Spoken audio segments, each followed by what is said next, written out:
Bir yanıyla Kobane'de insani durumu giderek ağırlaşıyor. Yani çok sayıda gıdaya hem erişim hem elektrik kesintisi meselesi, bir yanıyla da yani kuşatma ve ambargonun 28. gününde kısacası. Rojava'da yaşanan bu tablo bize neyi gösteriyor? Çünkü her geçen gün koşulların iyileştirilmesi gereken bir süreç varken hem bu gerek entegrasyon gerekse varılan anlaşma sonucuyla, ama bir yanıyla da böyle bir tabloyla karşı karşıyayız. Evet, belirttiğiniz gibi aslında bir yanda bir görüşmelerin yapıldığı, müzakerenin yürütüldüğü entegrasyon sürecinin özellikle son süreçle birlikte biraz ilerleme kaydetmesine rağmen kuşatma halen devam ediyor. Yani bunun kimi sebepleri var, kimi nedenleri var, oraya bakmak gerekiyor. Yani Kobani gerçekten sembolik bir öneme sahip. Yani 2014 yılında Kobani özgürleştirilmeye çalışılırken IŞİD'in bir bütünün aslında saldırı düzenlediği, düşürmeye çalıştığı, teslim almaya çalıştığı bir kentti. O zaman düşürememişti. Bu anlamda Türkiye'nin de dahil olduğu, özellikle işte düşürülecek bir yaklaşımın da olduğu bir süreçten Kobani o dönem özgürleştirilmişti. Tam özgürleştirildiği yıl dönümünde tekrardan böylesi bir saldırı gerçekleştirir. Bunu da tabii programı ilerleyen zamanlarda belki tartışılır. Kürtlere karşı ikinci büyük uluslararası komplo olarak değerlendiren bir süreçte bu saldırılar gerçekleştirildi ve Kobani tekrardan aslında teslim alınmaya çalışılıyor. Bu biraz korku salma, IŞİD yöntemiyle aslında biraz korku salma, teslim alma, bu yaklaşım üzerinden toplumun işte Kobani şu an kuşatılmış durumdadır. Bu aslında Orta Çağ savaş yöntemlerinden birisidir aynı zamanda. Orta Çağ'da kentler böyle düşürülürdü.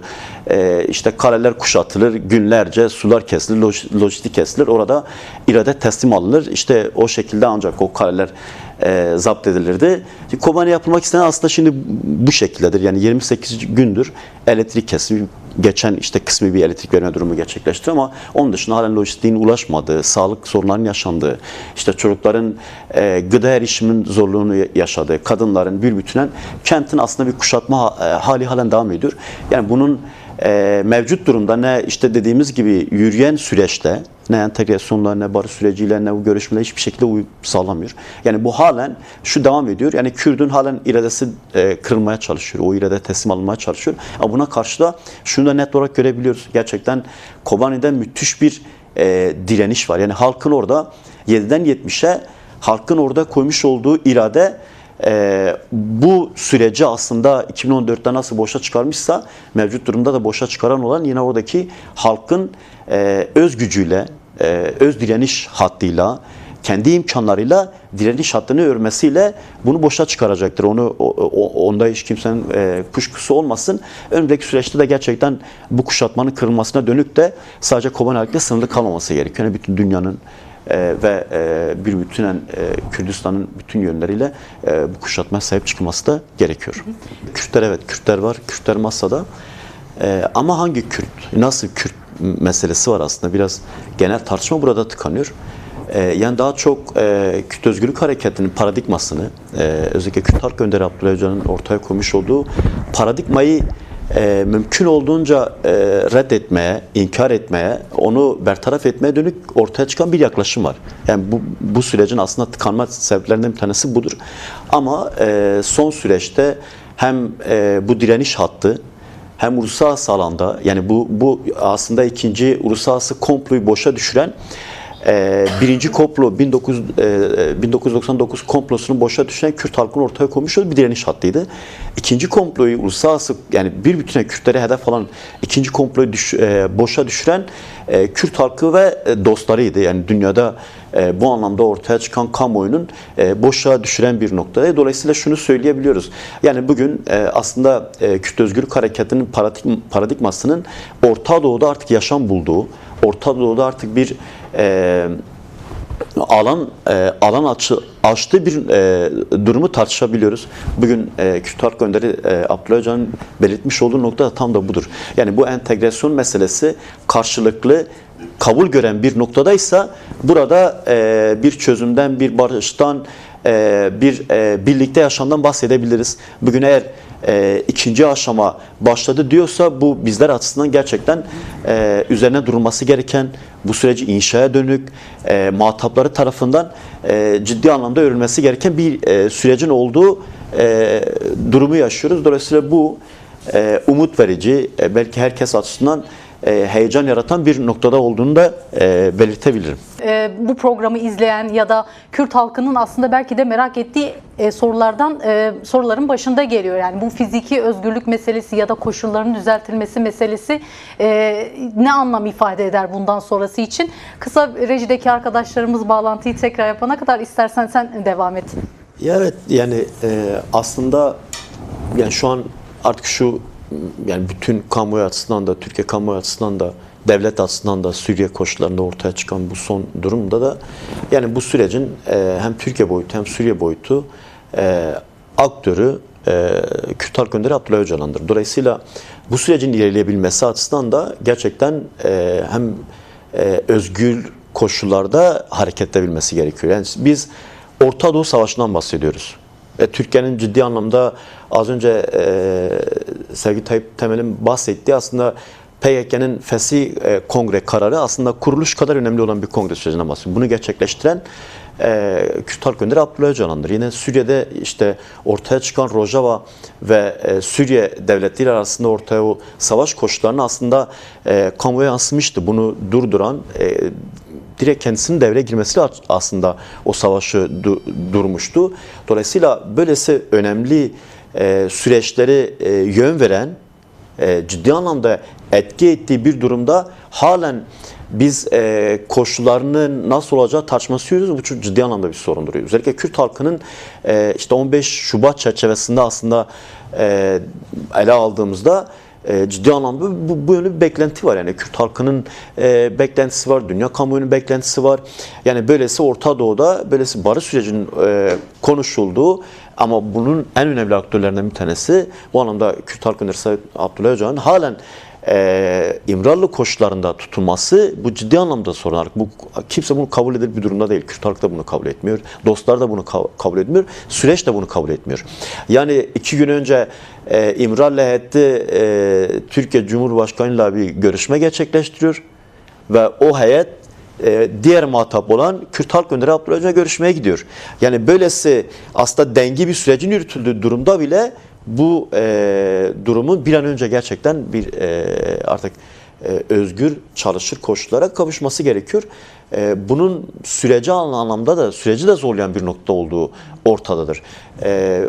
Bu anlamda bir an önce o özgür çalışır koşullarına kavuşması gerektiği beklentisi kamuoyunda ciddi anlamda ortada.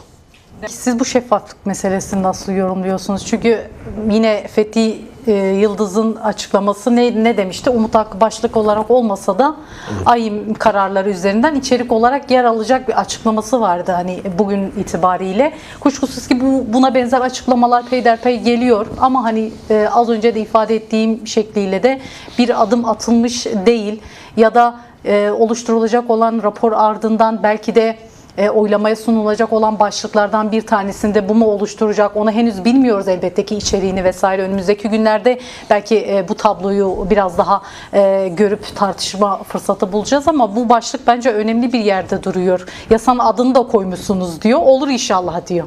Evet. Olur mu? Ya şöyle aslında yani Türkiye'de şu an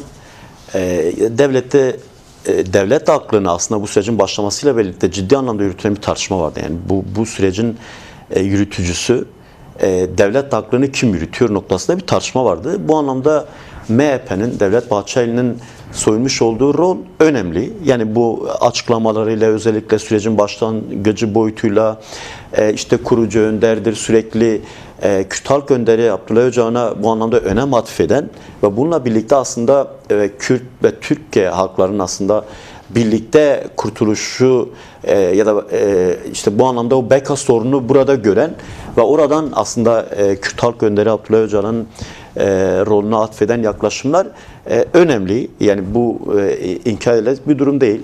Tabii bununla birlikte aslında süreç bir bütüne önemli bir viraja girmiş. Yani işte örnek diyorum bu süreç Rojava'ya saldırıyla birlikte aslında tıkanmaya çalışıldı. Yani bu süreç hatta bitirilmeye çalıştı. Bu sürece dönük bir darbe girişimiydi. Bu hem içte hem dışta, yani bu iç dinamikleri ve dış dinamikleri, uluslararası dinamikleri, o anlamda Kürt Halk Önderi kendisinin de aslında bir önceki görüşmeleri değerlendirmesi vardı. Bu ikinci uluslararası komplodur boyutuyla. Ama geldiğimiz aşamada aslında bu sürecin ortaya konulan hem direniş boyutuyla hem işte Türkiye'nin mevcut gerçekliği üzerinden uluslararası alanda ortaya çıkan realite inkar edemeyecek bir durumdadır. Yani bu anlamda şunu bir ay önceki yaklaşımla bugünkü yaklaşım arasında çok ciddi bir fark olduğunu görebiliyoruz. Dolayısıyla yani Kürt Halk Önderi Abdullah Öcalan'ın bu anlamda rol ve misyonunun artık inkar edilemediği, işte bu, ama tabii soru şu, bunun ne kadar hızlı ilerleyebilme meselesidir.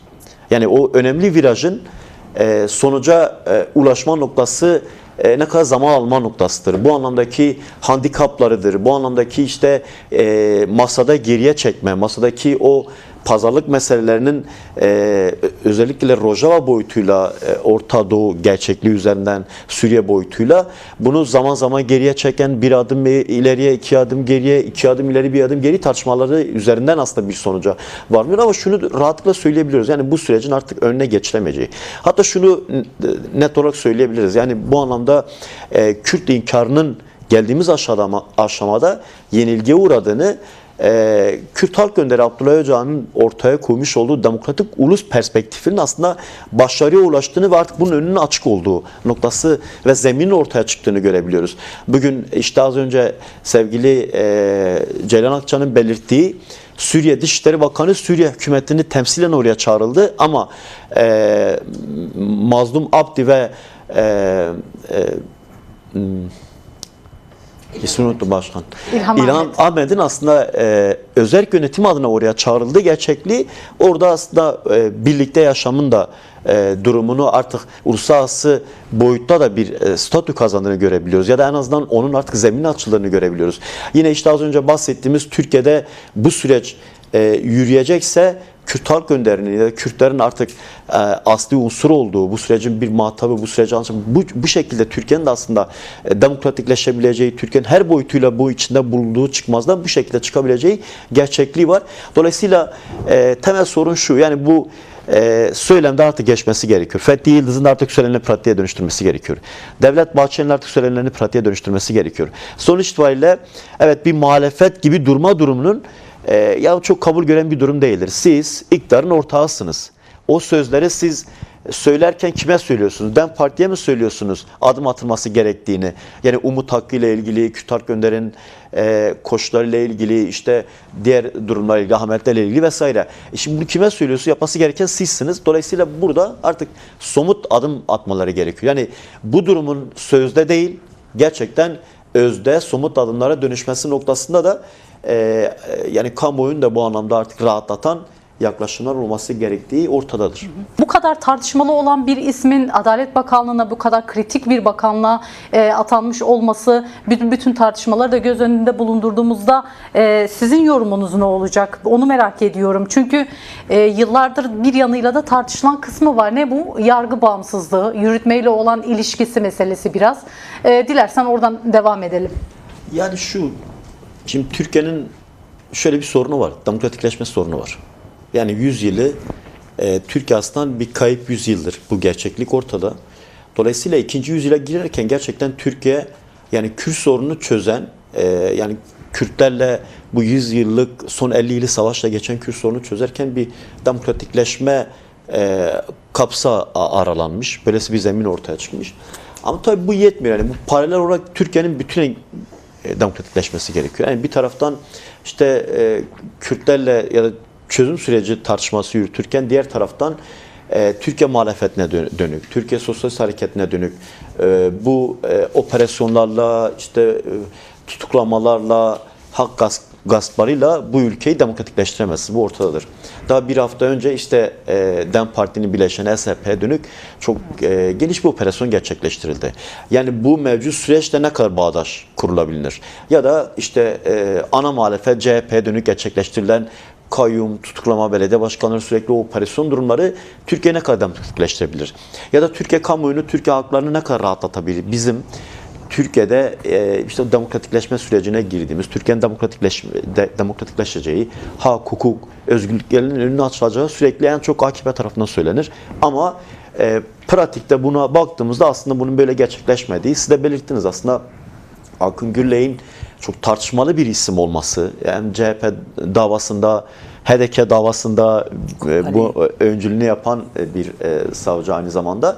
Dolayısıyla bu toplumda, muhalefette, Türkiye Sosyalist Hareketi aslında, Kürtler aslında da bir kaygıyla izleniyor.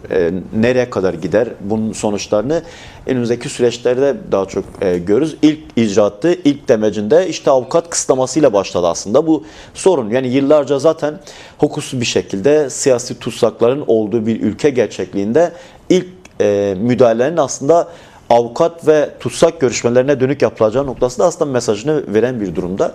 Dolayısıyla Türkiye'nin bu kadar demokratikleşmeye ihtiyaç duyduğu, hak, hukuk bu kadar zedelendiği, bu kadar gasp edildiği bir süreçte Akın Gürlek ya da böyle tartışmalı isimlerin gelmiş olması gerçekten Türkiye kamuoyu açısından da kabul edilir bir durum değildir. Bununla birlikte az önce aslında bir önceki soruda ben hani biraz ona dönersem Arife Başkan belirtti.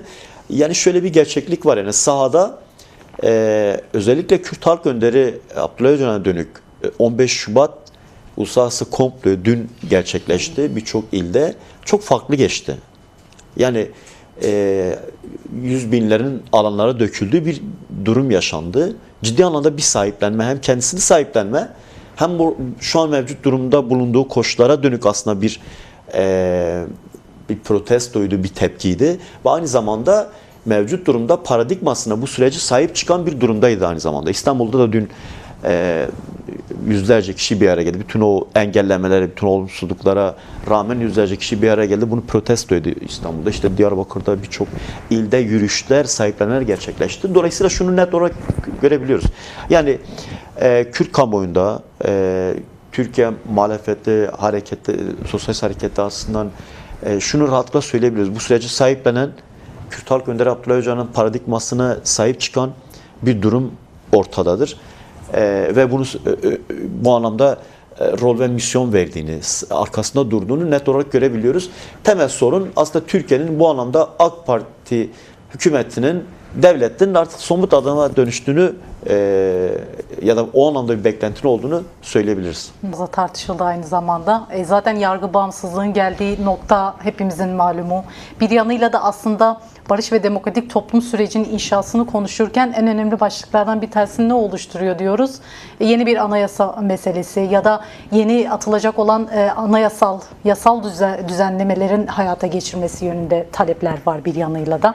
Çünkü bugün cezaevleri gerçekliği dediğimiz bir gerçeklik var ve bugün aslında belki de bu entegrasyon koşulları, demokratik entegrasyon koşullarını konuşurken aslında belki de göz atmamız gereken alanlardan bir tanesini de cezaevleri oluşturuyor. Tam da aslında bu noktada birbirine paralel işleyen de bir süreç yani. Bu talepler karşılanacak mı? Bu ismin Adalet Bakanlığı dönemini, daha önceki Adalet Bakanı'nı da hatırlayarak aslında bir bütün bunları soruyorum bir yanıyla da. Bu sürecin kendisine denk bir şeyi karşılar mı ya da karşılaması için neler yapılması gerekir? Yani tabii daha erkendir şimdiden bir belki hükümde evet, bulunmakta ama şöylesi bir gerçek. Önündeki temel sorunlardan bahsedebilirsek, yani Akın Gürley'in önündeki şu an temel sorun Kürt Halk Önderi Abdullah Öcalan'a dönük yaklaşımdır. Yani çünkü onun alanına giriyor. Dolayısıyla bir Umut Hakkı'nın bu anlamdaki birinci derecede muhatabı odur. Umut Hakkı'nın tanınmasıyla ilgili. Yine işte fiziki koşullarına dönük ortaya çıkabilecek ilk etapta düzenlemeler onun elinde. İkincisi yani şu an halen heyetler görüşüyor sadece Kürt Halk Önderi Abdullah Öcalan'la. Yani işte DEM Parti heyeti görüşebiliyor. Bir an önce Kürt Halk Önderi'nin kendisinin talepleri var. İşte basınla görüşmek istiyor, farklı kesimlerle görüşmek istiyor. Yani bu anlamda Türkiye kamuoyu açısından da bilinen, tanınan insanlarla görüşmek istiyor. Bu süreci ilerletebilmesi açısından bunun hızlı gelişmesi gerekiyor. Bunun önünü açacak olan Akın Gürlek'tir. Bu anlamda Akın Gürlek'ten büyük beklentilerimiz var. Bir bu. Bir diğeri de Akın Gürley'in bir an önce gerçekten yani cezaevlerinde binlerce siyasi tutsak var. Sadece siyasi tutsaklar değil. Bir bütünen Türkiye'de cezaevi koşulları gerçekten çok kötü yönetiliyor. Başta siyasi tutsaklara dönük halen cezaların ertelendiği, yani insanlar 30 yılını cezaevinde yatmış, bitirmiş, yani Türkiye hukuk sistemine göre bitirmiş ama halen cezaevinde tutuluyor gözlem heyetleri tarafından. Yine yani hukuksuz bir şekilde yasal düzenlemeler ihtiyaçları var. Yani bu anlamda yapması gereken, yani tutuklu sayısının çok olduğu bir durumu yaşıyoruz. Bununla ilgili hızlı düzenlemelerin olması gerekiyor. Yine halen biz dün Aksaray Meydanı'nda bir DEM Parti'nin açıklaması vardı. Orada gittik. Halen insanlar slogan attı diye gözaltına alındı orada mesela. 5 kişi gözaltına alınmıştı. Halen Biji Serokapo dediği için insanlar gözaltına alınıyor. Buradan çıkılması gerekiyor. Yani Biji Serokapo dediğimiz şu anki yürüten sürecin en önemli aktörüdür yani. Halen ona atfedilen bir slogandan dolayı insanın gözaltına alınması kabul edilir bir durum değil. Dolayısıyla Akın Gürlek gerçekten rüştünü ispat etmek istiyorsa Türkiye kamuoyu, Kürtler açısından, muhalefet açısından kabul görmek istiyorsa bu durumlarla ilgili çok hızlı adımlar atması gerekiyor ki kendini kabul ettirebilmesi, yoksa mümkün değil bu durumda bu kadar tartışıldığı geçmiş süreç boyutuyla bununla bir ilerleme sağlanabileceğini çok gerçekçi olmaz. Ama bunlarla ilgili hızlı bir adım atarsa bu anlamda daha güçlü bir çıkış yapar diye belirtebileyim.